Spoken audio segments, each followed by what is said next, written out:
Hey boys, Scotty the Redneck Canadian. Welcome to Scotty's Homestead University. Sorry, the black flies are out and I really hate them because it's been raining the last couple days. But hey, I had a couple people on the comments. Sorry, I haven't been keeping up on comments and whatever. I've just been real busy.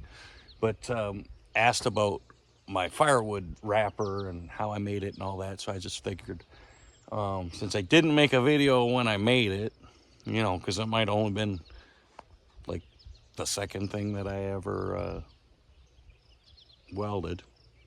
I didn't know if it was going to turn out, but it actually did. And I haven't really changed much on it. So since I didn't make a video when I made it, I'll go through and show you how I made it. All right, so here's my creation. What I did, I made these 12 by 12 and then I just made my blocks in there. So I wrapped 10 by 10 bundles. That's what I sell. And what I made it out of, this all was actually the crate that my firewood processor came on. That processor was kind of like a kit. You had to put it all together. But I cut that crate all up. And then this here was a weight from an old set of discs that I had around.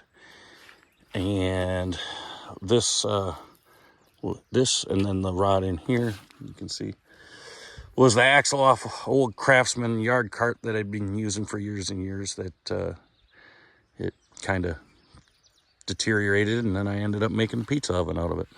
I got a couple of, or this lock collar here, and then on the plasma cutter I cut a circle with 3 pieces that come off about like that and bend them over, and that's how everything rolls. On the end of the axle here, what I did was that's actually a set screw, 1/4-inch set screw that I welded to the end of it. And then you just got to make sure that it clears right there. Otherwise, if it doesn't clear, you're going to have problems. I did slot the counterweight, but I ended up not needing it. These here are wheelbarrow bearings. I think I got 4 of them for like $3 or something on Amazon.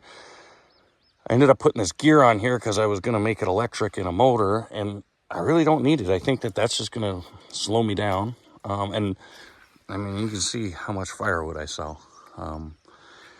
I've got well over 1,000 bundles wrapped on this thing with no problems whatsoever. And I kind of like it because I'm out in the field and I don't have to worry about cordless drill batteries. I don't have to worry about running power out here or anything because there's no power out here.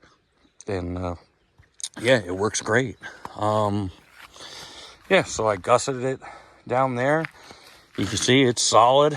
I really don't wheel it around that much, so having those smaller wheels ends up not being that big of a deal.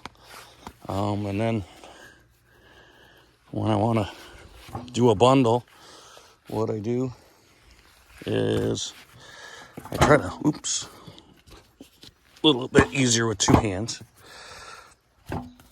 but I try to fit everything in there nice and tight.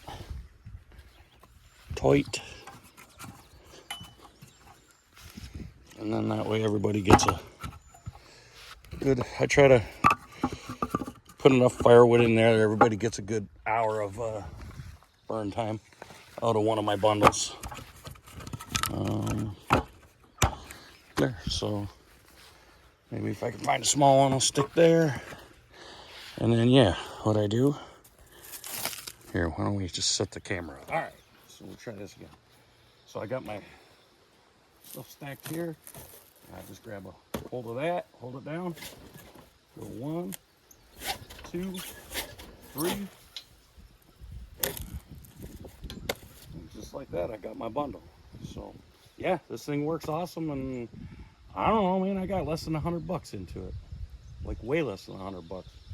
Maybe even less than 25 bucks. So I think the only 2 pieces of steel I bought were those 2. And anyway, that's how I made it. Till next time, keep your stick on the ice.